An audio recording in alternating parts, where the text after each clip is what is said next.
अगर 1 लाख को 10 लाख बनाना हो और 10 लाख को 1 करोड़ बनाना हो तो हिस्ट्री बताती है कि यह मैजिक अक्सर स्मॉल कैप कंपनियों में मिलता है। लेकिन सच्चाई ये है कि हर स्मॉल कैप मल्टी बैगर नहीं बनता है। कई कंपनियां पैसा डुबो देती हैं। तो सवाल ये है कि अगला मल्टी बैगर पहचाने कैसे। आज हम समझेंगे कि कौन से फंडामेंटल सिग्नल्स फ्यूचर ग्रोथ दिखाते हैं, कौन से टेक्निकल इंडिकेटर्स स्मार्ट मनी की एक्टिविटी दिखाते हैं उस स्मॉल सेक्टर स्टॉक में, और कौन सी बिजनेस क्वालिटीज कंपनी के शेयर प्राइस को 10 गुना और 100 गुना बना सकती हैं। आखिरी तक बने रहिएगा, बहुत ही इंटरेस्टिंग वीडियो होने वाला है। मेरा नाम है सौरभ सुमन और मैं हूं आपका पर्सनल वेल्थ गाइड और आप देख रहे हैं मेरा चैनल इन्वेस्टिंग विद सौरभ। दोस्तों, मैं एक सेबी रजिस्टर्ड इन्वेस्टमेंट एडवाइज़र नहीं हूं, इसलिए कोई भी निवेश करने से पहले अपने वित्तीय सलाहकार की राय ज़रूर ले लें। चलिए दोस्तों, शुरू करते हैं। मल्टी बैगर होता क्या है? मल्टी बैगर कहने का ये मतलब कि एक ऐसा स्टॉक जो आपके इन्वेस्टमेंट को कई गुना बढ़ा दे। आपने 100 रुपये लगाए वो 1000 बन गया, या आपने 100 लगाए वो 5000 बन गया, यानी 10 गुना या 50 गुना तक आपके पैसे को ये करता है। लेकिन ये ग्रोथ ओवरनाइट नहीं होती है, एक रात में एक दिन में ये नहीं होती है। यह एक स्ट्रॉन्ग बिजनेस और लॉन्ग ग्रोथ रनवे से आता है। स्मॉल कैप्स ही मल्टी बैगर क्यों बनते हैं? पहला प्रश्न तो ये है। इसका रीज़न जो मैं बताने जा रहा हूँ, मुझे अक्सर एग्जाम्पल याद आता है कि एक रनवे है। अगर आपने देखा होगा एक फ़्लाइट को उस पर टेक ऑफ करते हुए, तो जो बड़ी फ़्लाइट है वो ज़्यादा वक्त लगती है क्योंकि हैवी होती है, उसका मोमेंटम ज़्यादा होता है, तो काफ़ी लंबा वक्त लेती है वो रनवे को क्रॉस करने में, टाइम के फ्रेम में। वहीं अगर कोई छोटा प्लेन होता है तो बड़ी तेज़ी से टेक ऑफ कर लेता है। यही कंडीशन अप्लाई होती है हमारी स्टॉक मार्केट में भी। छोटी कंपनियां जल्दी ग्रो कर सकती हैं, मार्केट शेयर कैप्चर करने की जगह होती है उनके पास, जबकि हमारे बड़े जायंट्स जो होते हैं वो ऑलरेडी इतना बड़ा मार्केट शेयर लेकर बैठे होते हैं कि उनके लिए फर्दर ग्रो करने में बहुत स्ट्रगल होता है। डिमांड बढ़ने पर इन स्मॉल कैप्स के रेवेन्यू भी बड़ी तेजी से बढ़ते हैं। क्यों? अभी हम आगे समझेंगे। और इनके लिए स्केलिंग भी आसान होती है, लेकिन उतना ही ज़्यादा रिस्क भी स्मॉल कैप में होता है। लिक्विडिटी रिस्क, गवर्नेंस रिस्क और प्राइस की वॉलेटिलिटी, क्योंकि बहुत थोड़ा बहुत भी अगर मार्केट से माल उठा लिया जाएगा तो इनके प्राइस में बहुत ज़्यादा वेरिएशंस आ जाएंगे। इसलिए स्मॉल कैप में सिलेक्शन ही सक्सेस का सबसे बड़ा फंडा है। अगर आपने सही स्मॉल कैप चुना तो वो आपको माला माल बना देगा, लेकिन अगर आपने गलत चुना तो वो आपको डुबो भी देगा। इसलिए ये सिलेक्शन की क्या स्ट्रैटेजी होनी चाहिए, वन बाय वन हम डिस्कस करने वाले हैं। और सबसे पहला पार्ट मतलब फंडामेंटल्स। सबसे पहले हमें फंडामेंटल्स ही देखने हैं, उसके बाद ही कोई और क्राइटेरिया आएगा। और फंडामेंटल्स में क्या देखने हैं? पहला, सेल्स एंड प्रॉफिट ग्रोथ। आपको देखना यह है कि क्या सेल्स इस स्मॉल कैप कंपनी की लगातार बढ़ रही है, या ये वन टाइम इवेंट है, कुछ एक क्वार्टर में सेल्स बढ़ा फिर गिर गया या फिर बढ़ा, ऐसे तो नहीं है। Regular consequential quarter by quarter sales बढ़ती रहे। दूसरा, क्या प्रॉफिट स्टेबल तरीके से बढ़ रहा है। तीसरा, क्या ग्रोथ रियल है या सिर्फ एक साल की स्पाइक है। और आइडियल ग्रोथ जो मैं मानता हूं एक स्मॉल कैप कंपनी की, वो कम से कम 15 से 25% पर ईयर की ग्रोथ रेट होनी चाहिए। तभी हमें उस स्मॉल कैप को अपनी स्टडी की लिस्ट में शामिल करना है। याद रखें, लॉन्ग टर्म में प्राइस अर्निंग्स को फॉलो करता है। अगर स्टेबल अर्निंग नहीं है तो स्टॉक प्राइस नहीं बढ़ेगा। दूसरी चीज़ जो फंडामेंटल्स में हमें देखनी है, आरओई और आरओसी। पैसे को कितनी कुशलता से यूज़ किया जा रहा है। रिटर्न ऑन इन्वेस्टमेंट कितना है? 15 से 20% का रिटर्न ऑन कैपिटल एम्प्लॉयड होना चाहिए स्मॉल कैप कंपनियों में। इसका मतलब ये है कि कंपनी अगर 100 रुपये लगा रही है तो कम से कम 15-20 रुपये साल का उससे कमा रही है तभी मैं उसको एक बेहतर एफिशिएंसी मानूंगा। हाई रिटर्न रेशियोज हैं तो स्ट्रॉन्ग बिजनेस क्वालिटी ज़रूर होगी। तीसरी चीज़ जो फंडामेंटल्स में आपने देखनी है वो है कर्ज, लो डेट। कर्ज कम होना बहुत ज़रूरी है, मतलब डेट टू इक्विटी रेशियो कम हो। इससे इंटरेस्ट पेमेंट मैनेजेबल होंगे। अगर कर्ज ज़्यादा हो गया और किसी वजह से टेम्पररी डाउन टर्न आया बिजनेस में तो इनके लिए सर्वाइवल मुश्किल हो जाएगा और ऐसी कंपनियां अक्सर डाउन ट्रेंड या फिर सेक्टोरल डाउन ट्रेंड में बंद हो जाया करती हैं। प्रॉफिट इंटरेस्ट में ही चला जाता रहेगा क्योंकि कर्ज इतना ज़्यादा है। चौथी चीज़ जो आपको फंडामेंटल्स में देखनी है वो है कैश फ्लो। असली पैसा प्रॉफिट दिखाता है लेकिन कैश फ्लो सच बताता है। देखें, ऑपरेटिंग कैश फ्लो पॉजिटिव तो होना ही चाहिए और फ्री कैश फ्लो बढ़ना चाहिए, मतलब कंपनी के पास जो कैश रिजर्व हैं वो भी ग्रेजुअली बढ़ रहा हो। अगर कंपनी प्रॉफिट में है फिर भी कैश नहीं है अगर कंपनी के पास, तो ये खतरे की घंटी हो सकती है। अगला क्राइटेरिया फंडामेंटल एनालिसिस में promoters holding, and that's the skin of the game. Promoter holding high होनी ही चाहिए अगर आप स्मॉल कैप में एंटर ले रहे हैं, और अगर हाई है और उसके बावजूद प्रोमोटर ने अपने शेयर्स कहीं बैंक के पास, किसी फाइनेंशियल इंस्टीट्यूशन के पास प्लेज किए हुए हैं, कहीं गिरवी रखे हुए हैं, तो फिर ये एक रेड फ्लैग हो सकता है। इनसाइडर बाइंग हो रही है, प्रमोटर्स की बाइंग हो रही है, तो ये एक पॉजिटिव सिग्नल है। जब प्रमोटर खुद इन्वेस्ट करता है तो कॉन्फिडेंस दिखता है मैनेजमेंट का, और वैसी कंपनी में एज ए आउटसाइडर भी हम कॉन्फिडेंट फील कर सकते हैं। अब आते हैं फंडामेंटल्स के बाद जो दूसरी चीज़ हमें देखनी है वो है बिजनेस क्वालिटी, और यहीं से बेसिकली मल्टी बैगर्स बनते हैं। ये तो प्राइमरी स्क्रूटनी थी फंडामेंटल्स जो हमने डिस्कस किए, लेकिन बिजनेस की क्वालिटी क्या है, और इसको दिखाता है मोट। मोट बड़ा एक इंटरेस्टिंग कॉन्सेप्ट है जो ऑनरेबल वॉरेन बफे ने दिया था। मोट कोई एब्रिविएशन नहीं है, इसका कोई फुल फॉर्म नहीं होता है। मोट का मतलब है खाई, एक गहरी खाई। कहने का ये मतलब है कि ये जो पर्टिकुलर बिजनेस है इसके चारों ओर कितनी बड़ी, कितनी गहरी खाई है। खाई का क्या रेलिवेंस, मतलब कि कोई दूसरा कॉम्पिटिटर हमारे एरिया में एंटर ना कर पाए बिकॉज ऑफ दिस मोट, बिकॉज ऑफ दिस खाई। नेचुरली अब ये जो खाई है ये कैसे बनेगी, ये बनेगी स्ट्रॉन्ग ब्रांड से। अगर हमारा ब्रांड इतना स्ट्रॉन्ग हो जाए, जैसे फॉर एग्जांपल एशियन पेंट्स, तो इतना आसान नहीं होगा किसी भी कॉम्पिटिटर के लिए हमारे एरिया में आकर हमें चैलेंज करना। हालांकि फिर भी एशियन पेंट्स को चैलेंज करने वाले प्लेयर्स आ चुके हैं मार्केट में।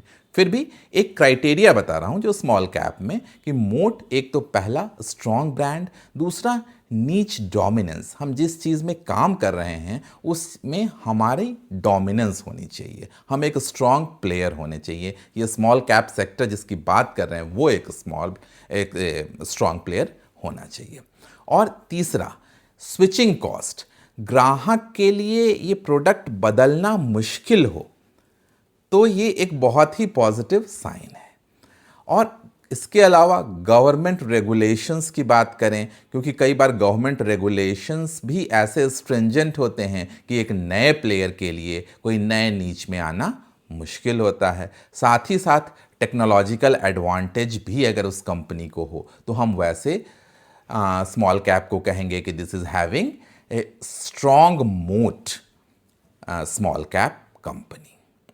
मोट वाली कंपनियों को कंपटीशन आसानी से नुकसान नहीं पहुंचा पाता है। दूसरी चीज़ जो है वो है स्केलेबिलिटी। स्केलेबिलिटी का क्या मतलब, बिजनेस बढ़ने पर कॉस्ट उतनी तेज़ी से नहीं बढ़ेगा।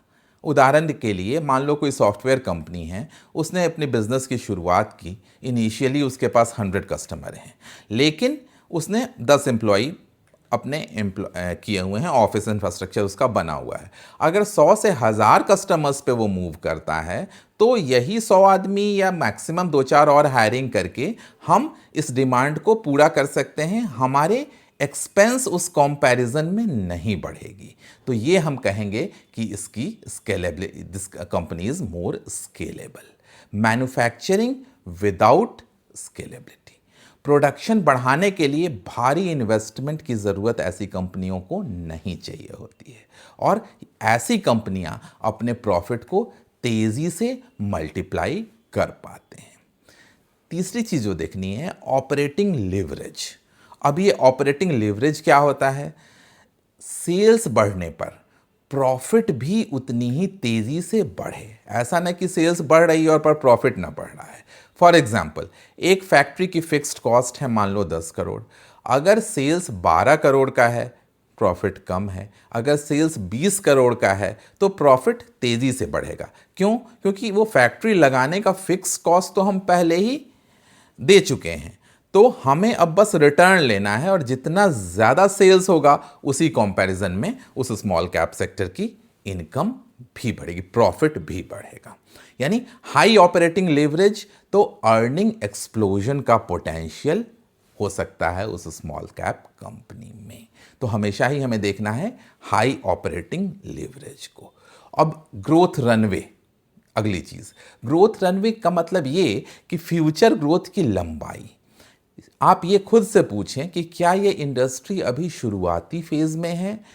क्या इसके डिमांड अगले 10 साल बने रहेंगे या बढ़ेंगे? और क्या ये कंपनी जिसकी हम स्मॉल शेयर कैप के शेयर लेने वाले हैं, क्या वो कंपनी एक्सपैंड कर सकती है? जैसे फॉर एग्जांपल ईवी इंडस्ट्री या डिफेंस मैन्युफैक्चरिंग या रिन्यूएबल एनर्जी, इन सेक्टर्स में लॉन्ग रनवे दिखता है, तो हम इन स्मॉल कैप्स को कंसिडर कर सकते हैं। इसके अलावा इंडस्ट्री टेलविंड्स, यानी मेगा ट्रेंड जो चल रहा होता है, मेगा थीम, मल्टी बैगर अक्सर स्ट्रॉन्ग थीम वाले सेक्टर्स में बनते हैं। जैसे कि प्रेजेंटली डिफेंस का या railway and infra, manufacturing sector, power and renewable और स्पेशलिटी केमिकल, लॉजिस्टिक्स, यानी इन सब सेक्टर्स में अभी स्ट्रॉन्ग टेल विंड हैं गवर्नमेंट पॉलिसीज़ की वजह से और ओवरऑल डिमांड की वजह से। तो strong sector plus strong company अगर दोनों ही हैं तो एक एक्सप्लोसिव ग्रोथ हो सकती है। अब इसमें भी जो कंपनियां फिट बैठती हैं, तब हमें उनमें भी ब्लाइंडली इन्वेस्ट नहीं करना है, हमें उनकी वैल्यूएशन देखनी है। अच्छा बिजनेस महंगा नहीं खरीदना है। आपने देखना है कि इंडस्ट्री पी के कंपैरिजन में इस स्मॉल कैप कंपनी का पी बहुत ज़्यादा तो नहीं है। पीजी रेशियो भी देखना है, यानी price to earning to growth ratio, क्योंकि जो स्मॉल कैप्स हैं उसमें नेचुरली पी तो हाई होता है, लेकिन हमें ज़्यादा फोकस करना है प्राइस अर्निंग टू ग्रोथ के रेशियो में, क्योंकि अगर हाई ग्रोथ भी हो रहा है तो फिर जस्टिफाएबल है हाई पी। इसके अलावा एबिटा, ये कंपैरिजन भी करना है।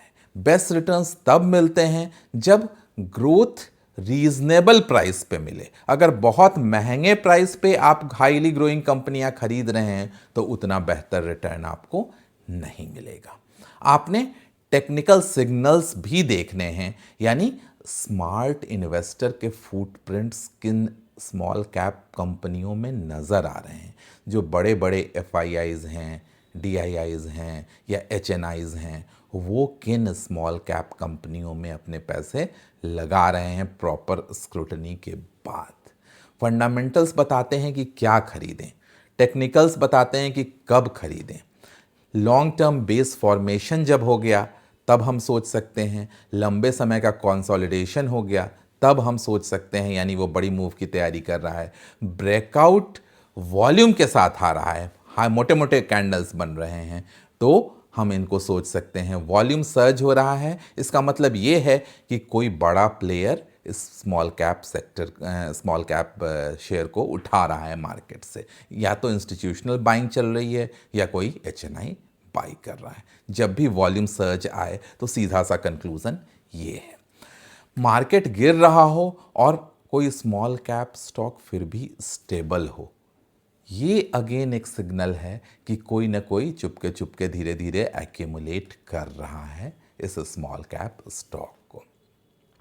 इसके अलावा मूविंग एवरेज ट्रेंड्स भी आपको देखने हैं, जैसे कि प्राइस 200 डेमा के ऊपर है या higher highs and higher lows बन रहे हैं, ये सब पॉजिटिव सिग्नल्स हैं।